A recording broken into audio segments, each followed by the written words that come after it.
South India shopping mall the wedding మంత్ర సరికొత్త wedding collection. Welcome to IT news. Nalgonda జిల్లా కేంద్రంలో ఓ CI ఉదంతం మరోసారి వార్తలోకి ఎక్కింది. గతంలో శిల్ప అనే మహిళతో ఆ సిఐకి ప్రైవేట్ వ్యవహారం నడిచిందని, శిల్ప భర్త వేధింపులకు గురి చేస్తున్నాడని ఆ సిఐని ఆశ్రయించగా తను శిల్పకు దగ్గరై భర్తపై వేధింపుల కేసులు పెట్టి బాగా టార్చర్ చేసినట్టుగా ఆ రోజుల్లో వార్తలో బాగా సోషల్ మీడియాలో సర్కిల్ జరిగింది. ఈ క్రమంలో అతనిపై వేటు కూడా పడింది, బదిలీ వేటు వేయడం జరిగింది. ప్రస్తుతం ఆ సిఐ నల్గొండ జిల్లాలో లేడు. కానీ ఆ యొక్క శిల్ప అనే మహిళ 22వ తారీఖు రోజు అనుమానాస్పద స్థితిలో యాక్సిడెంట్కు గురి కావడం జరిగింది. ఆమె నిన్న మృతి చెందడం జరిగింది. అయితే ఈ మృతిపై అనుమానాలు ఉన్నాయి. సదరు సిఐఏ హత్య చేసిందని చెప్పేసి వాళ్ళ తల్లిదండ్రులు ఆరోపిస్తారు. ఆరోపించడమే కాదు, ఎస్పీ ఆఫీస్ ముందు ధర్నా కూడా చేపట్టారు. అసలు ఏంటి ఆ సిఐ ఎవరు, శిల్ప వ్యవహారం ఏంటి, ఆమె ఎలా చనిపోయింది, భర్త పరిస్థితి ఏంటి, పిల్లలు ఎక్కడున్నారు, ఈ వివరాలన్నీ ఇప్పుడు తెలుసుకునే ప్రయత్నం చేద్దాం. 2024 డిసెంబర్ 9వ తేదీన ప్రశాంత్ రెడ్డి అనే వ్యక్తి నల్గొండ జిల్లా ఎస్పీని కలిసి అప్పటి 2 సిఐ డానియల్ తన భార్యను ట్రాప్ చేసి తను చంపుతాను బెదిరిస్తున్నాడని ఫిర్యాదు చేశాడు. తన భార్యతో సిఐ జరిపిన వాట్సాప్ సంభాషణ సాక్ష్యంగా చూపెట్టాడు. దీంతో విచారణ జరిపిన ఎస్పీ ఉన్నతాధికారుల ఆదేశాలతో సిఐ డానియల్ను హైదరాబాద్ మల్టీజోన్ 2కి అటాచ్ చేశారు. అయితే ప్రశాంత్ రెడ్డి శిల్ప దంపతుల మధ్య మనస్పర్ధల కారణంగా ఆమె 2 టౌన్ పోలీసులను ఆశ్రయించింది. ఆ సమయంలో సదర్ సిఐ శిల్పపై కన్నేసి వశపరుచుకున్నట్లు అప్పట్లో సోషల్ మీడియాలో వార్తలు చక్కర్లు కొట్టాయి. ఆ రోజు నుంచి శిల్ప భర్త తన పిల్లలను వదిలేసి ఒంటరిగా ఉంటుంది. గత నెల మే 22న ఛాయా సోమేశ్వరరావుకి నడుచుకుంటూ వెళ్తున్న శిల్పను గుర్తులేని ద్విచక్ర వాహనం బలంగా ఢీకొట్టింది. దీంతో ఆమెకు తీవ్ర గాయాలయ్యాయి. ఆమెను హైదరాబాద్లోని ప్రైవేట్ ఆసుపత్రిలో తరలించి చికిత్స అందించారు. కానీ 10 రోజులు మృత్యుతో పోరాడిన శిల్ప ఆదివారం కన్నుమూసింది. అయితే శిల్ప మృతిపై అనుమానాలు ఉన్నాయని ఆమె తల్లి శిల్ప పిల్లలతో కలిసి ఎస్పీ కార్యాలయం నిరసన తెలిపింది. శిల్పను సిఐ డానియల్ హత్య చేసి యాక్సిడెంట్గా చిత్రీకరిస్తున్నాడని ఆరోపించింది. శిల్పతో సంబంధం పెట్టుకుని తమ కుటుంబాన్ని చిన్నాభిన్నం చేసి శిల్ప మృతికి కారణమైన డానియల్ను సస్పెండ్ చేయాలని డిమాండ్ చేసింది. ఘటనా స్థలికి వచ్చిన స్థానిక సిఐ రాఘవరావు తగిన న్యాయం చేస్తానని హామీ ఇవ్వడంతో ఆందోళన విరమించింది. దీంతో తండ్రి గ్రామమైన పిట్టలగూడానికి శిల్ప మృతదేహాన్ని తరలించారు. ఏది ఏమైనా వివాహేతర సంబంధం ఎప్పటికైనా నష్టం చేస్తుండడానికి మరో ఉదాహరణ నిలిచింది శిల్ప మరణం.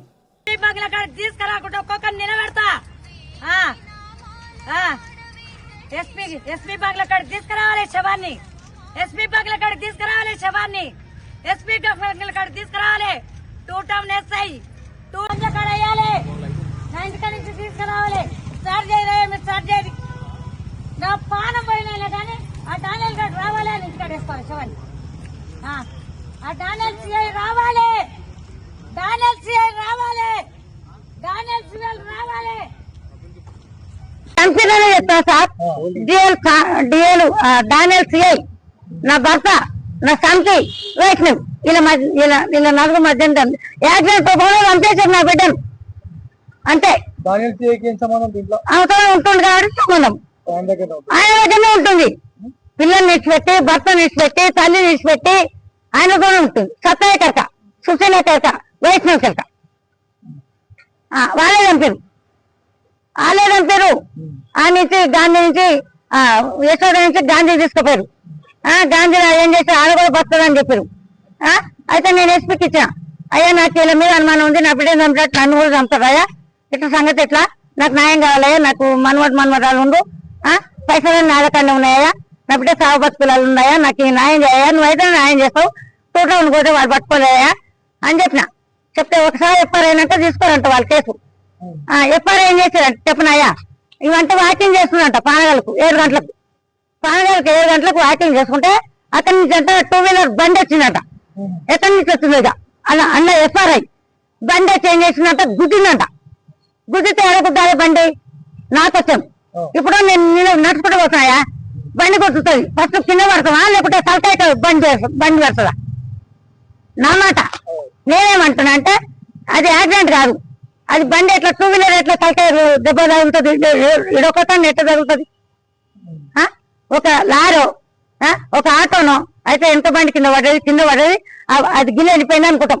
ఒక అది ఏమంటారు 2 చక్రాల బండి యాక్సిడెంట్ ఎట్లా చేసింది, ఎట్లా ఎత్తిపోయింది నా బిడ్డ. దీనికి కారణం ఎవరు? Daniel CI. First Daniel CI నేను చెప్పేది.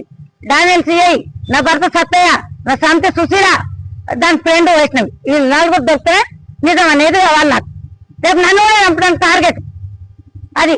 నువ్వు ఎట్లా పెడతా నేను ఎవరింటి మాట్లాడుతున్నా. ఎవరింటి ధర ఎందుకు వేస్తారు ఆ. సత్త ఇంటి ధర ఏమంటాను సత్త ఇంటి ధర వేస్తానని చెప్తున్నా కదా. ఇప్పుడు భర్త తీసుకొచ్చిండు కదా భర్త తీసుకొచ్చిండు నేనేం చేసిన మాకు అన్యాయం జరిగిందయ్యా రేపు నన్ను కూడా చంపుతాడా సిఐ డానీలు ఎస్పీ సార్కి ఇచ్చిన నేను లెటరు ఆడ సార్తో కలుసుదాము సార్ నాకు భరోసా ఇస్తే నువ్వు అధ్యక్షులు చేసుకుందుకు తీసుకురా అని చెప్పిన మీకు మధ్యన అటాక్ చేసి నా ఇంటికాడ ఏమని చెప్పలేక సార్ అటాక్ చేసి అంటే బాడీని ఎవరు పోలీస్ స్టేషన్ అంటే ఎవరు చచ్చిపోయిన వాళ్ళంతా పోలీస్ స్టేషన్ లోనా ఎస్పీ ఇంట్లో తీసుకెళ్తారు. అరే ఎస్పీ తీసుకుని వెళ్తారు అనుకుంటున్నా. చంపండి కదా సార్ ఎవరైనా చంపినామా ఎస్పీ ఎవరైనా చంపినారు మరి ఆయన ఎవరు ఇంటికాడ చంపినారు రాలే. డానియల్ ఇంటికాడ ఏదాం సార్ డానియల్ ఇల్లాడు చెప్పండి చచ్చిపోయిన వాళ్ళని అరే న్యాయం చేస్తాం బాబు న్యాయం చేసేది వేరే ఇప్పుడు ఇప్పుడు న్యాయం అడిగినట్లు లేదు న్యాయం అడిగినట్లు లేదు ఇది అది ఆల్రెడీ వీళ్ళు వచ్చినారు చెప్పినాను మేమన్నీ ఆల్రెడీ ఎంక్వైరీ చేస్తాము కాల్ డీటెయిల్స్ తీసుకున్నామని చెప్పినాను నేను చెప్పినావు సార్ నేను ఏమంటున్నా చెప్పలేదు అన్నాను అయ్యా నేను ఎస్పీ చెప్పలేదు అన్నానా మరి ఇంకేంది సిఐ చెప్పలేదు అన్నాను అయ్యా